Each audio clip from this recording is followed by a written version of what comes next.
Okay, welcome to the third and final live stream.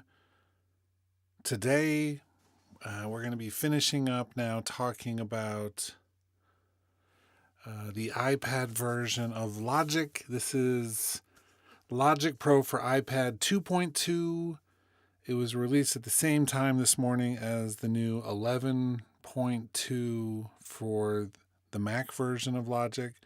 And we're going to just briefly talk about the release notes, because I saw a couple interesting trends in these release notes that were different, or sometimes different, sometimes the same as the desktop version of Logic. And then we're going to look at the actual app itself. It's actually quite exciting to get an iPad attached to a live stream. And so let's just hope it all works. That's the only thing I ever hope for when I'm doing the iPad streams. There's got to be a better way, but it's not like working with a laptop or a desktop that's capable of so much more in terms of multitasking and prioritizing things. The iPad operating system is pretty locked down, which is interesting. We're in our dark mode for tonight. Let's dive into this. First and foremost, new features and enhancements. This one I actually found is really interesting. This is the big one for the iPad that's different, which is Learn MIDI. And it's different because, of course, the Mac version of Logic has had MIDI control for a long time. So it would be ridiculous to add in that. However, it's really done pretty well considering. And I had a whole setup earlier with my one of my Korg, my key stage key, well, whatever it's called. And it's, you just plug it in, and it has 8 knobs across it that are CC control knobs, and it worked great to control things. It's done really elegantly considering, and I wish that every new feature that Logic, the Apple team would do with Logic, would be implemented in such an elegant way. We will briefly look at it, although I can't connect a MIDI device to my iPad while I'm doing a live stream, so that'll have to be, the actual details of some of it will have to be in a separate video later on. Hey Plastidon, how's it going? Thanks for showing up for another stream. So this was great. It doesn't recognize things like full banks of faders. We don't have like Mackie control at this point. This is really just assigning the odd MIDI control that you might have on a keyboard. It doesn't do, like, you can't just like hook up a Yukon or really much of anything. This is really just if you have a MIDI controller that has some faders or some knobs or some joysticks, it's really easy to connect it. That's fine. But the way it does it, I thought was really nice. And surprisingly deep considering some of the other things we've got there. So that was the big thing for the iPad version. Again, we're looking at a feature that has been in every other workstation for decades, just not in the iPad version of Logic. So this isn't a new feature. It's not revolutionary. It's nothing. It's really just trying to get it to catch up a little bit. Cool. This one has the flashback capture as well. Again, as we talked about earlier, it's not really a new feature. It's just an expanded one with a new name. We have the enhanced stem splitter. Awesome. We have the drum and bass pack, the dance floor rush. And I'm not sure if we didn't get the other ones, but it's just saying the dance floor rush. But there were 2 other packs that came with the desktop Logic. I don't know, maybe we already had them on here. It's a question mark that I haven't explored because they're just extra packs. Cool. And then a number of things that I was really kind of blown away by. So here's what I'll talk about in terms of the rest of the list. One, there are some features in here that are added that maybe I thought were bugs, but they clearly weren't bugs because the iPad version of Logic and the desktop version of Logic are separate apps. And if they both had changes that were identical, it's unlikely that they were bugs in both. It's likely that they were features of both. And so the features are getting changed. Like Ableton Link and MIDI clock can now be output at the same time. It wasn't a bug, just it was a design, and now they've changed the design to do both. And so, awesome. It's rare that we would have in these two things, unless it's with some of the add-on plugins or effects. Those are like self-encapsulating modules that get popped into either version. And so, yeah, if one of those has an actual bug, then it would be on both of them because generally speaking, I think they're moving towards those being like the same actual, plugins. Let's see. Plastodon says, watched a few other YouTubers' reviews. Lots of people like the update. The Tosin pack was out for a few months. Yeah, so there you go. I will say I've seen a few of the other YouTube reviews, and the people who are making them certainly, in most cases, are super positive. I think there's this toxic positivity about updates from some of the YouTubers who do Logic update videos. And part of that is, I believe, there's at least a couple of them who I don't think they're on the beta team I've figured out, but I think they're on, like a partner team with Apple. And so, of course, they're going to feel like the pressure of saying all nice things about it and being excited. And maybe, there are some ecosystems with music that this update really is good for. The stem splitter is great to have it expanded. Awesome. And some of the other features are great. I don't have an issue with that. I don't think there was anything bad in the new update. I just think that we're missing some stuff that I wish, like my own personal list, just hasn't been really met. Okay, so a bunch of things here. Just a lot of new, smaller features. I'll go through that, but then I'm going to skip a lot of the other stability and reliability things, except where we can point out a few things. This one also added the ability to create a marker from a marquee selection. I'm still not going to do that, personally.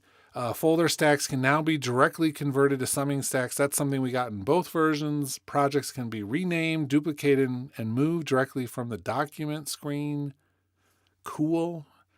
Region gain can now be normalized. Good. That's something we could do in the desktop version for sure in different ways.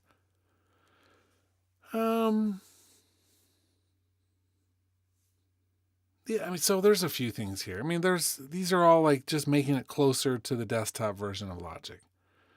Great. We got some stability and reliability. Here's something that's really interesting to me, and they've been really good about this over the last number of versions of Logic Pro for iPad. They added tons of new voiceover hooks so that if you need to use the voiceover or the accessibility features, they really are adding a ton, which is great. The stem splitter got the same couple things that the main version did. The mixer got a couple. Mastering Assistant had the same issue in both, which makes sense because it was the same in both. And then a number of the plugin things were the same as well. Alchemy got some. A lot of these were the same in both because they're built based off of specific instruments. And then a number of just random things going down, and that's it. So less in this version, but overall, like a good update. They still didn't change any of the interfaces for the plugins, which are really hard to use sometimes. Let's go into Logic now. Okay, let me catch up in the comments. Jamal says, as someone who samples heavily, the improved stem splitter is a game changer. Although, once again, we had other stem splitting options available in the industry. I totally agree that this is nice to be able to have this in Logic. I'm never going to say otherwise. I feel really strongly that that technology is interesting and useful. And I'm actually working on a full video, probably to come out early next week, where I take you through a workflow from bringing a song into Logic, splitting it, using all the different components for different things. I think it's really brilliant. So, and it's really, I mean, it's great. It's not perfect, but it's really good. The fact that we can take a stereo track and pull out the piano and guitar parts, it's great. I got no issues. I think it's really good. Plastodon says, it was Bolo, the producer's channel, and his viewers are into hip hop. They like the stem splitter and a few other things. Yeah, cool. I mean, perfect. And that's an audience for this particular group that really uses some of those things. And Logic has actually aimed itself in that direction for quite a while now. The step sequencer, perfect example. Being able to do things like, drum sequencing and adding all of the banks and things which are aimed in that direction. I mean, yeah, it's great. And I think it's great for anyone making certain styles of music. It's just not the direction that I personally, I think what I really think about when I create my own music is a little bit different. And all of these tools are great, and I'll probably use them at some point. But there are a few things that I wish we had gone further with. And knowing that we're on like a 6-month timeline, it just means I'm not going to be able to do the things that I want to do with this as soon as I want to do them. Although I think eventually we will get there. Agolf says there are far fewer artifacts with the stem splitter gold for samples. I mean, I'm still hearing some artifacts. But again, like I said, I'm going to make a video coming up in like early next week where you go through the whole process.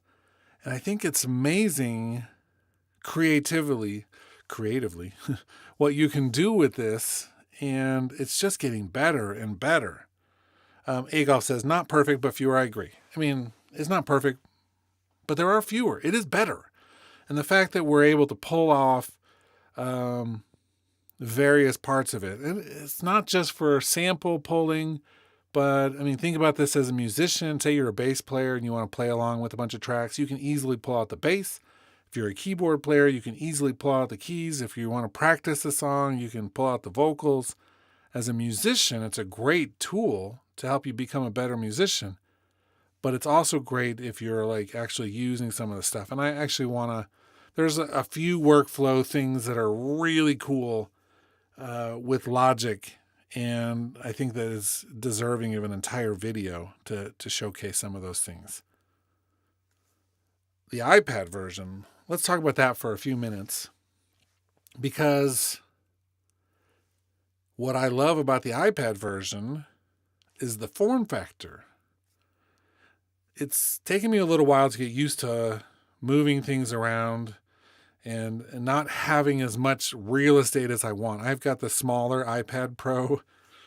It's not terrific in terms of the size, but I can sit on the couch and just have this thing right there and have a touch interface. I don't need like a MIDI controller. The laptop, I have a MacBook Air or whatever, but that already gets bigger and it has less. I can't just touch the screen and do things. So the form factor of the iPad version, I think, is amazing. And there are so many things here with like the library that are better. Being able to listen to some of the things before you put them onto tracks. I think a lot of that is actually really good. There's some things I would obviously still continue to want to enhance and change, but that's going to happen. I mean, over time, the iPad version is going to get better and better. The reason I put the thumbnail on this video as like, the future of Logic is because this is it. I mean, there's no question that Logic for both versions will look something like it's the child of this version rather than the version we have on the desktop right now. I mean, they're obviously putting tons of effort into bringing this up to what we want. And I think that that's important to notice and important to think about. And if you don't like the direction of where this is going, you're not going to like the future of Logic. I love where the iPad version is going. And in fact, I bet you,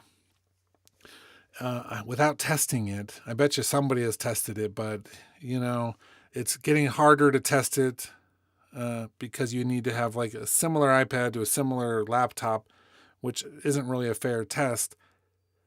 But I bet you that if we brought this version over to like my Mac Studio and ran sessions, that this one would have less issues overall. And it'd be probably perform better. That's just my instincts, not a scientific study. Placidon says a 32-inch iPad Pro with Logic will be fantastic. Yes and no. 32-inch. For like a studio installation, maybe. But even in the studio, I'm going to want like a tactile control surface. I don't want to be touching the screen all the time. But it's like you can use your mouse. I just have a new trackpad that I'm using with the Logic version on iPad. And it allows me to move around. It's like an extension of the screen. That's what I like about it. So you can touch the screen, move things around, and then I have a trackpad that sits down at a better angle, and I could do a lot of the same gestures. And that I really like. So the iPad with a trackpad, with a MIDI keyboard, and even a typing keyboard, all of those things together are making this really hard to ignore. There's just there's probably a short list of things that I would really need in order to use this better. One of them would be the flex pitch editing capabilities. That's not that far away, I don't think. Do I need the notation and the score editor? I mean, I use it, so maybe. And just a little bit better plugin interfaces or the ability to edit the tiles. So what I mean by that is, let's open up like a tile here. This is great. I can add all of the stuff from the tiles, which I love, have control over it. I can add my audio effects. It's like, this is super easy to be able to work this way. That right there, just adding things in, perfect for me. And then being able to double click on it and say, you know what, I want more control. It's like, I don't need a mouse to be able to come in and make a curve. Having that touch interface, it's like a game changer for me, right? So then we just click back out. We can see our curve. We can go into RetroSynth. Here's where it starts to fall apart for me a little bit, is this like page after page of parameters. There's got to be a way to do this in a little bit better way. There just has to be.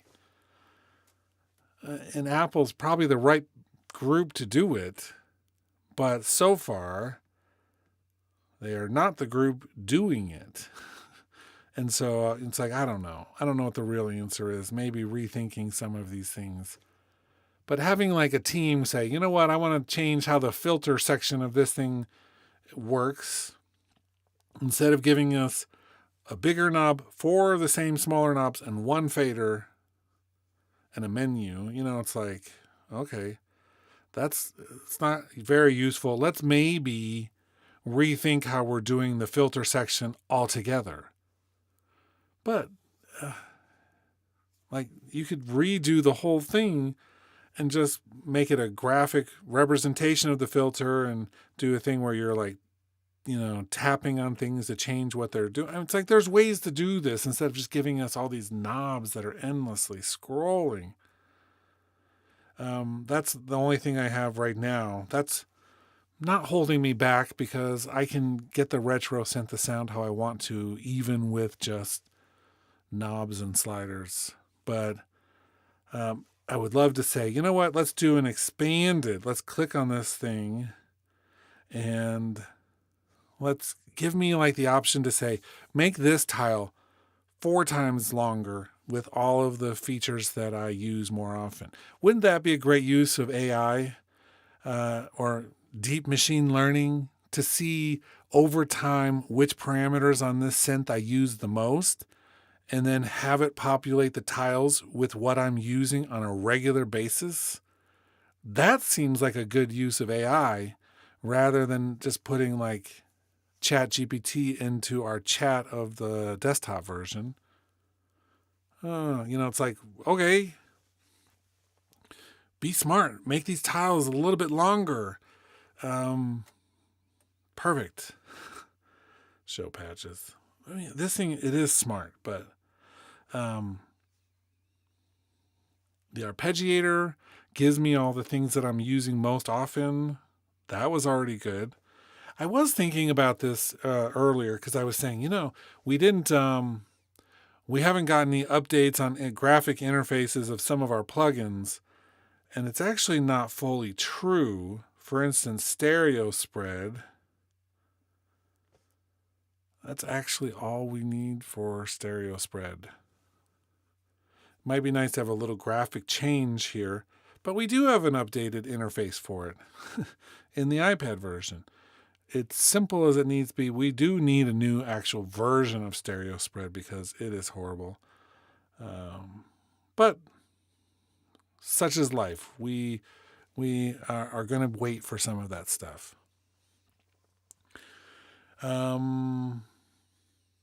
Platon says, I have Apple anti-intelligence off, so it doesn't show up in the notes. Cool. Yeah, I'm going to leave it on because every once in a while, it's like I want to be able to use it a little bit. I'm going to find ways to use it that are interesting for me personally. But it's never going to write, well, I mean, maybe on song nights that I do those streams, maybe it will write the song for me. Maybe I'll have it do some lyrics, but I'll have to have it, we'll have to explore to get the cadence right and all of that, but it's interesting.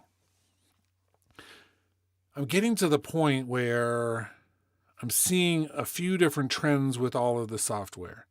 One, the people who are super happy about this update, they're using Logic in a way that not everybody else is using it. And that, like, timeout, that is actually how it's supposed to be in some ways. Not everybody is supposed to use this the same way. I think it's awesome. I think it's great that there are people who are like floored with the feature set that's coming out. I have to ask myself, am I like stuck in the old ways of using this? And is there a better way to do it? I don't know. I think being open to it is important. I think being open to what's happening here. I have a lot of hope about the software because of things like the tiles. I mean, these tiles on the iPad, they look cool, they work cool, they're super functional, and sure, I want more. I want more of what they do, but I'm super happy with how they're working. I want them in all of my versions. I think they look great. They give me the right amount of information most of the time. And now with the new MIDI control, it's like I was doing this with my other keyboard upstairs, where I just like MIDI learned the cutoff and the resonance for the retro synth and put them on knobs, and I was playing, and it's super easy to add MIDI control to things. It's awesome. So let's talk about that for a moment. The top corner of this, there's that little circle with the 3 dots menu, and you say Learn MIDI. This feels a lot like the Learn assignments in the desktop version of Logic, right? It's cool. It shows us things that can be controlled. In this case, it puts a little dashed box around things. Awesome. Here's the issue we're going to face right this moment, which is I can't show you everything because right this moment I can't connect a MIDI interface because I'm doing the stream. But look for a video coming up. We're going to stop learning though. Here's what I can show you. The deeper menu in here, which is cool. Once you make an assignment, gives you these different choices. The top one assigns the channel strip behavior. So I can pin it to track a specific track, one specific track available in that project, or a focused track available in all projects. Cool. So this is how we're going to build things like mixing things, right? So we're going to be able to assign faders, and whichever track is in focus, that MIDI controller will control that thing. That's a really elegant way to do this. We need to be able to do it in groups, perhaps, but right now we're happy that we have anything. That's one part. Under MIDI control, we can change the port and the name. Awesome. We can go to details and change the behavior. Do we want an absolute, relative, or toggle on and off? And then set a range. Useful. And then MIDI feedback. So we could learn more about this with that little button there, but it sends the values back to your MIDI controller. So if you change it in the software, it sends the information back to the actual device. The key stage I was using, that doesn't do anything in this case, but I'm hoping maybe with one of my motorized things that it'll move the motorized fader. I wish. I haven't tested it out quite enough, but I think that we're getting closer. Let's click on the Learn More button. So much information here. That's a sarcasm because there's not.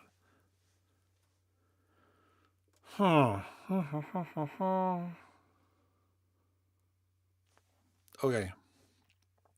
I'm guessing we're going to need a little help from the hardware to make some of that make any usable sense. And then we can delete the assignment as well. We can also create assignment to keyboard shortcut, and I'm assuming that means we can set some MIDI things to control those. We can also prefer focus track mode for new assignments. I lean towards that, but you never know. And then we can delete all project assignments or delete all assignments. I mean, it's a slick feature without actually giving us the whole thing, right? It sounds like somebody over there was like, you know what? Let's not do like Huey and Mackie control. Let's do this different. And to that I say, let's do everything different. Not everything needs to be the same every single time. But it's really refreshing in many ways to be able to have that kind of functionality. Now, I don't have all of the sounds downloaded on my iPad right now. That is one thing. I use my iPad for multiple things.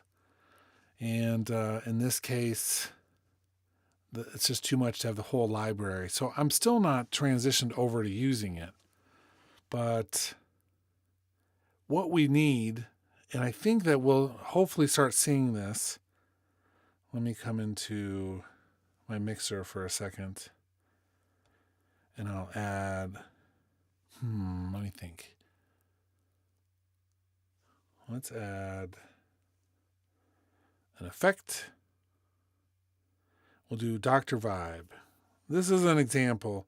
This is a company that reached out to me not too long ago, and I talked to them.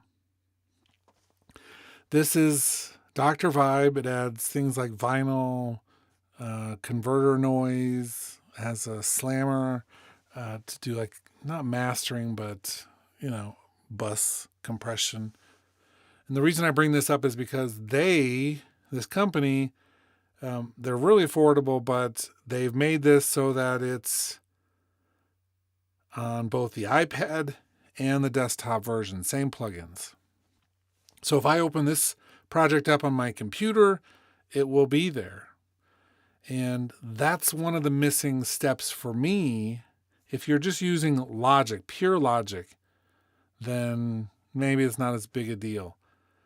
But if you are using any third-party things that you really like, the iPad version becomes very limiting. And so I'm encouraging companies like this to do more. It's like I wish Waves would release some iPad plugins. They're probably just trying to keep the lights on right now, throwing stuff at the wall to see which $19.99 plugin you'll buy this weekend. So maybe that's a long shot, but it's like I wish some of their stuff. I know they have in some ways. The Cubasis version has some Waves plugins that are really affordable inside there that you can get as add-ons. Okay, where's ours? But I don't even know if those open up in the full version or not. So I'm not switching to Cubase this week. I've thought about it. I used to use Nuendo and Cubase back in the day when I was first a professor at Appalachian State University in North Carolina. And we had Nuendo on our main studio computer and Pro Tools, but mostly Nuendo. And it was, it's great. Great software. It's always been great. It's always been a little bit pricey, but it's always been great. I have Cubasis on my iPad, and I like some of the way it does things better than Logic Pro for iPad. Are they going to mimic that? No, but that's just a comfort level thing. That's not saying it's better. It's better for those who are better at it, I suppose. But it works kind of in the traditional way. And I find that Logic Pro for iPad is trying to do things in a different way. And so I think that makes a difference. I'm ranting, kind of rambling, I guess, more is what I'm thinking. But this is what we're going to have, right? This is it. This version, the color scheme, which is really dark, but it's contrasty, so I can see the things I need to. Excuse me. It's good. I like the updated graphics. I like how it feels most of the time. If I had a bigger screen and didn't have to close everything down every single time, let's open up. You can't actually have everything open at the same time. You can only have 3 of them open at any given moment. But let me go through. Let's go through my top favorite things about the iPad version. And that's where we'll go with this conversation. If anybody's watching this who uses this, put in the chat, which things that you like the best about the iPad version. Or if you're not using the iPad version, put in there the reasons why you're not. And if it's just because you don't want to pay a subscription, then that's fine. That's the reality of it for the moment. So, first things first, I love, and I'm going to open up a guitar for this. Let's see. I don't have a lot, like I said, because I haven't downloaded everything. But I love that I can come into here and choose a fretboard. Oh, clearly didn't load that. There we go.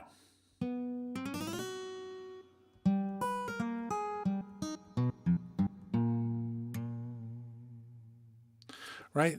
It's not perfect, but I really like the alternate ways of playing, and that I can touch the screen and play inside the app itself. That's cool. That's super cool. That's one thing. That's not a new thing. We've had that in GarageBand and in the Logic Remote app, but this is lower latency than using the Logic Remote app to control Logic using the fretboard on there. Cool. That's certainly a bonus. So in conjunction with that, we'll go back to, right? So we have, with some of our instruments, the ability to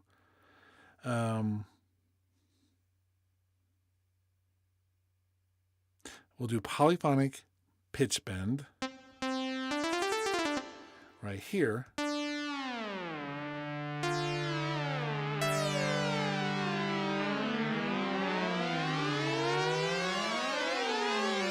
That's something you can't do on any other interface in the universe. Not really. Maybe there's probably something. A Rolly, Seaboard type thing. But playing 3 different notes.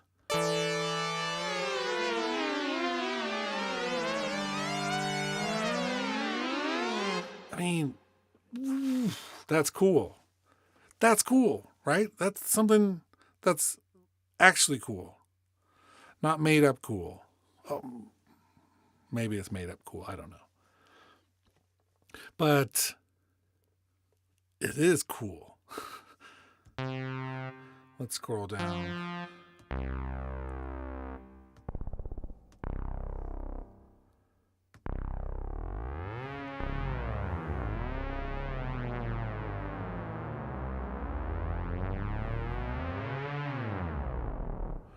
Oh, man. There's something about having that level of independent pitch control over individual notes. That's cool. Okay, enough with the cool talk. That I find really useful, and very few other ways to do it. You can, I think, do this. You can definitely do this with the Logic remote app into Logic proper. So it's not the only place you can do it, but certainly it's one of the cool places to do it. So those are a few things right off the bat that I like. Another thing, this is all going to be mostly touch interface issues because that is one of the strengths of this, but EQ. Being able to move this around with the finger exactly how I want it is useful, right? So I can really carefully move this up and be like, you know what, that's right, the perfect place to do a little bit of a cut or something. You know what I mean? Having that movement is great. And doing 2 of them at once. Let's see if I can do a third. Yeah, third one, fourth one. I don't think I have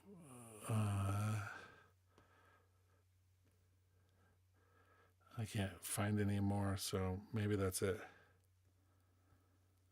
Okay, that's cool. Being able to do EQ with my fingers. That's what I like about the Panorama CS12 from Nectar. The knobs are great, but this is even better.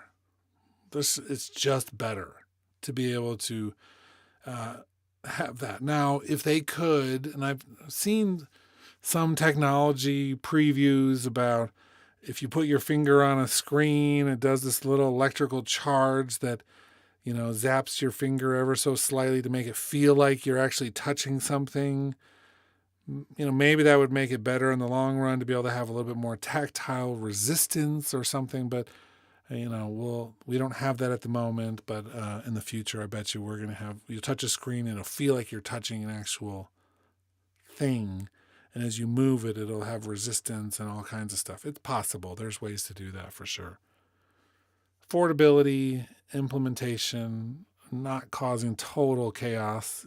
Those are things that they're going to have to overcome, but it's possible. Placidon says, I'm amazed Apple doesn't have Jordan Rudess do something for Logic. He has a bunch of iPad apps that are great. His iPad apps are like revolutionary in how he's thought about them. And it's true. Wonder why they haven't. Maybe he doesn't want to. Maybe they're not going to pay him enough. You know what I mean? Who knows? But it would be cool. Okay, down on the list. So tiles we've already talked about. The tactile MIDI input abilities. Doing the EQ with your fingers instead of a mouse or knobs. It's one of the few times that I actually think that not having knobs is a good thing for EQ. Okay, awesome. What else is there? Are there other things, I guess? Are there other things that make sense in this world of iPad logic? Well, I don't know. There are some things that I find really interesting. Editing MIDI notes can sometimes, I think I like it, but then sometimes I don't like it. Let's do a couple notes here.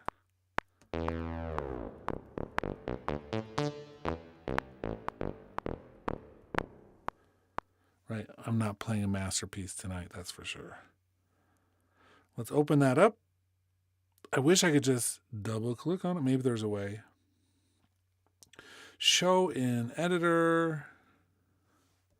Use my fingers to zoom. So we have the trim function here.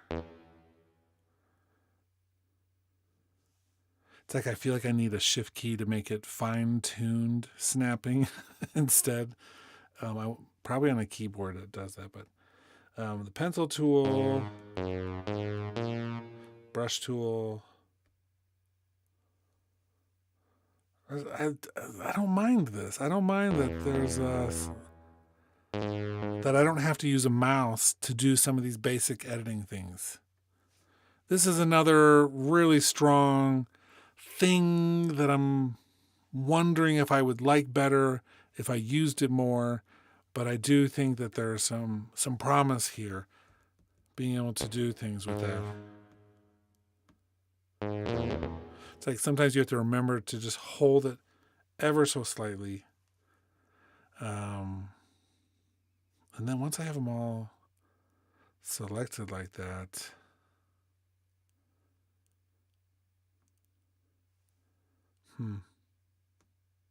maybe I have to go to that mode.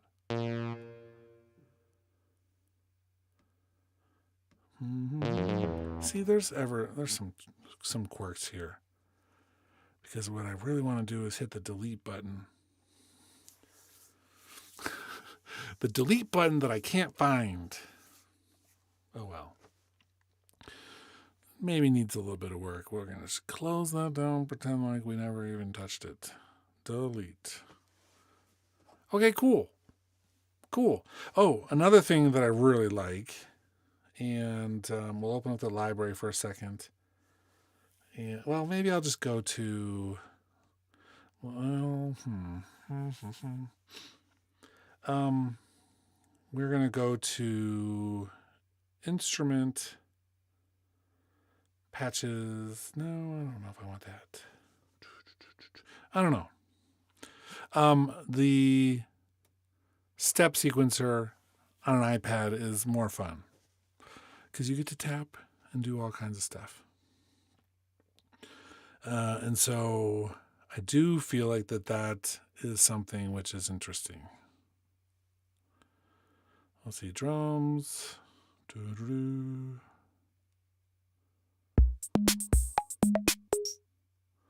Okay, so new track with the patch. Cool. And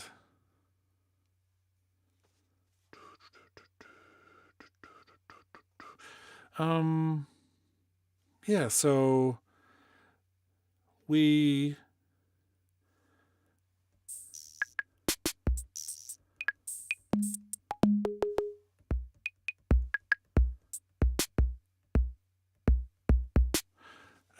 just the step sequencer, drum pads, all of that I think is a little bit better on this version of Logic than in Logic for desktop and or Logic in desktop with the Logic remote. I just think it's And I'm hearing this actually through the live streaming setup. It's better when you just have an audio interface attached directly to your iPad and you're hearing it without as much latency. It's great. There's some good things about it. Let's see. Some comments are popping in. The smart instruments are unique to Logic on the iPad. The smart instruments, yes. True. Although I think you get a little bit of the functionality with Logic Remote. Not the full, I don't think, but you do get some. Brennan Wolf says sometimes third-party plugins won't open upon insert in Logic Pro. The only fix has been using Rosetta. Do you know if that was... I doubt it. They didn't mention anything about it in their notes. I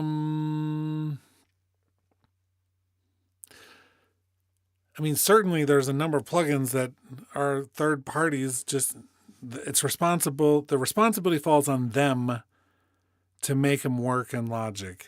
Apple is not going to take credit for some third party thing working or not working, even though there's a certain amount of logic that would suggest, that's not I didn't mean to use that as a pun, would suggest that Apple sometimes makes it hard for third-party companies with the number of changes they do instead of staying stable.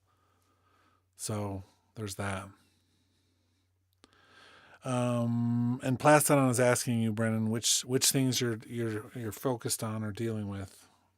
So who knows? I'll let you two have that conversation. Okay, so let's close that down. Ooh, full thing. Cool. Man, every once in a while I think, man, I really am getting the hang of this version. And then I'm not. Here we go. Here's the pattern.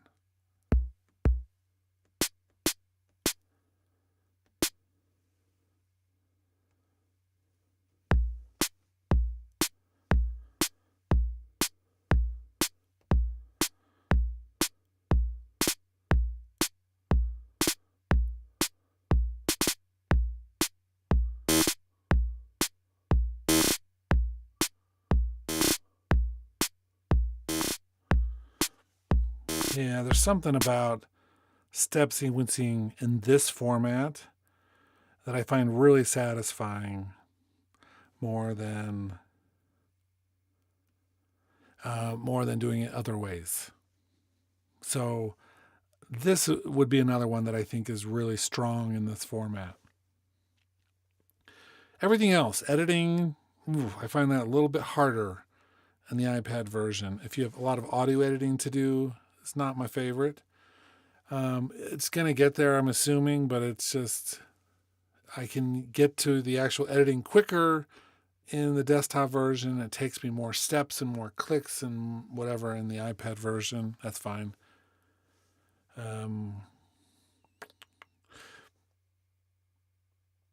Navigating and tweaking instruments is harder on the iPad version. That'll get better. It's limited in here. We don't have all of the features on the iPad version. That's going to get better. I just wish the rate of getting better was higher. But it's a pretty slow cycle right this moment. JD says, all of my favorite patches are gone again. This is the 4th or 5th time I need to reset Logic without uninstalling to fix something. Yeah, twice the bugs because you have 2 versions. That makes sense. Eventually you're going to have 1 version again, but it may be a minute. JBJ Bognap says, I'll have to see how bad Logic's performance is on my 9th gen iPad. It will be bad. There's no way around that. But there is one thing that I wish I could do in Logic for desktop, since we're talking about stuff. Let's see, it's in here someplace. Auto freeze. Auto freeze, right over there. When you have this turned on, Logic Pro freezes available tracks in order to avoid system overloads, which means you don't have to tell it to freeze things. It just will freeze things that you're not working on. And then when you touch them, it'll unfreeze it. Why aren't we doing that on Logic for the desktop, right? I don't know. That would save me so many headaches. Why aren't we having the buffer size automatically change when we need more buffer size? Another question for the ages. The system knows when we're about to overload. Just say, hey, I need 3 seconds. And it'll reload your session or whatever and change your buffer size. Or make a system where you don't need to reload the session to change your buffer size. I mean, geez, it'd be easy. Easy, said by someone who doesn't know how to do it.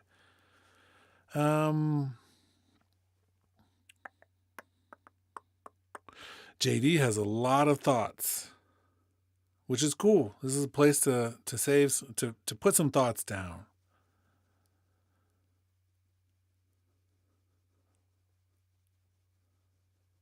And JD, I mean, have a really good conversation with yourself about this. Nobody is making anybody use any piece of software. Cubase 14 is great. Although if you're using Cubasis with it, then you're in the same boat because Cubasis and Cubase are the same thing as Logic Pro and Logic Pro.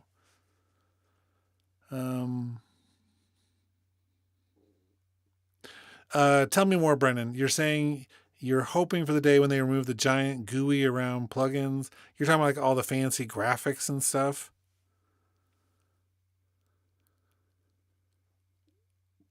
Oh, I see what you're saying, JD. Yeah, on a tablet. I totally understand what you mean by that. That's fair point. Because the 14 runs on a tablet. Yeah, cool. Again, I said this earlier in the stream. You might not have been there when I was talking about Cubase, but it's like I love Cubase. Cubase is great. I'm not your traditional Logic evangelist. I certainly say my mind about this stuff. I'm not associated with Apple whatsoever. There was a time I almost was associated with them in some way. And boy, I'm glad I really dodged that because now I can say whatever I want and feel however I want about it. But I'm always experimenting with other workstations. Right this moment, Logic speaks to me for a lot of the features. I love it, and I'm not changing. But if I were to change, there's a few out there that I would definitely consider. Cubase being one of the ones I would consider. Studio One I've really liked up until recently, but they're having their own set of issues. I'm never going to use Ableton on a consistent basis. My brain never has worked that way. It's why I don't use live loops in Apple either. Cool. So sometimes, I guess I see what you're meaning. Although Brennan's saying that wasted space around the plugin window. Ableton just shows the plugin interface, and I don't disagree. They're actually really good with theirs. Their design has made it so you can see what you're doing in a very concise way, but you're getting all the information. It's what I really do like about the new tiles, although the tiles should be expanded, the whole concept, because right now it's like I look at the compressor, I've got threshold, attack, release. That's really what I need, right? There are some other things I need, and I can go into it by double-clicking. Here's my problem. This is actually a pretty tame one.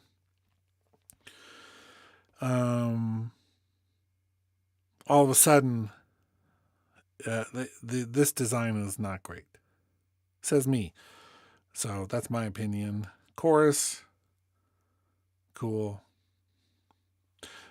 There's got to be ways to do this better. Take the tile principle and make them for lack of a better concept, more like Ableton. Please, Ableton has taken stuff from Logic. Why can't we take some stuff from Ableton? We have. That's sarcasm. We took live loops from the Ableton thought process, and there's other things. My gosh.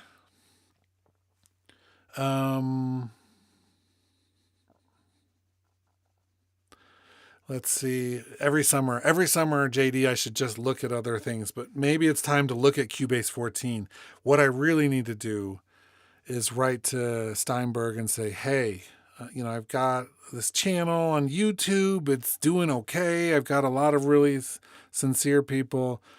Send me a lifetime license for Cubase, and I'll make some videos about it sometimes. And I'll see if I feel like going back to it.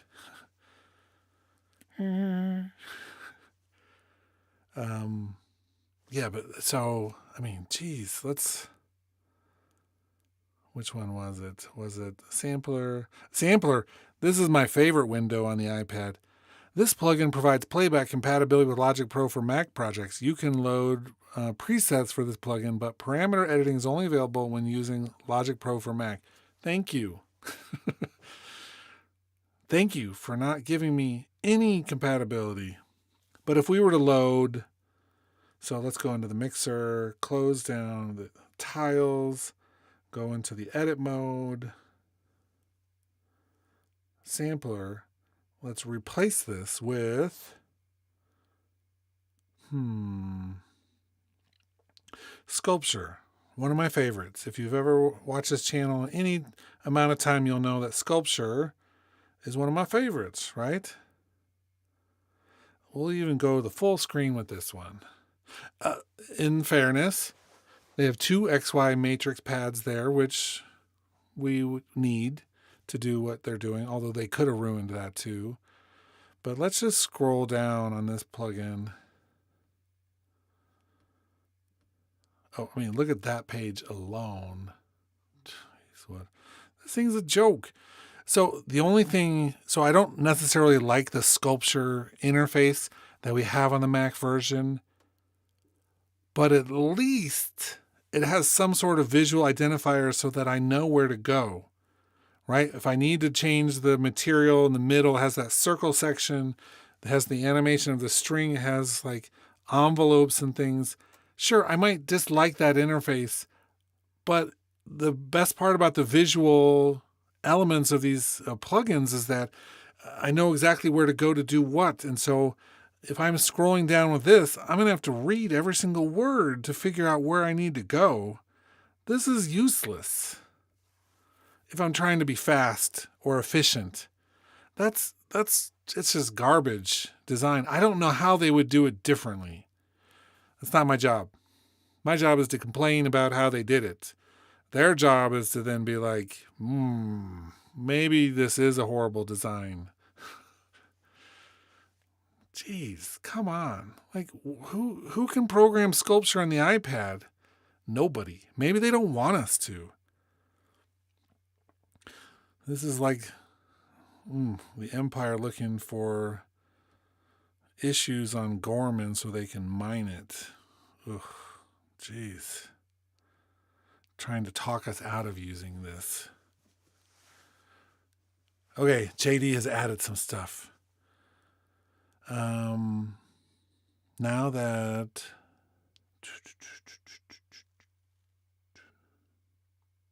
okay, cool. I'm just catching up on your comments. Useless. Okay, well, it's a good conversation. A smaller crew than earlier today, which is what I was expecting. Is also on the topic of an iPad, which draws less crowds for these updates as well. But I like it. I think there's things worth talking about. But we're hitting the 1 hour mark on this stream. And that's the perfect time to say, hey, any last comments before we pull the plug on this stream? Anybody have any last thoughts?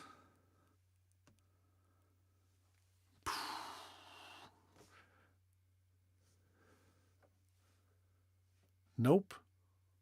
Well, it's been nice talking to you all. We're going to stop doing streams for a few days because I just did 3 today. I think I've broken YouTube wanting to share them with people because when you stream too much, that's what they do. But hopefully we'll get some rewatches later. And thanks for watching.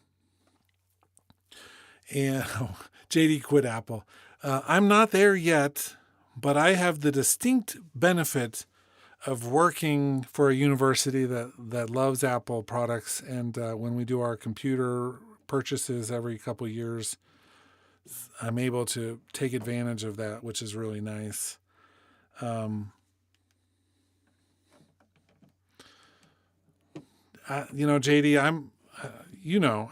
I'm not far off from where you're feeling there in some ways. While some people love this current update with the extended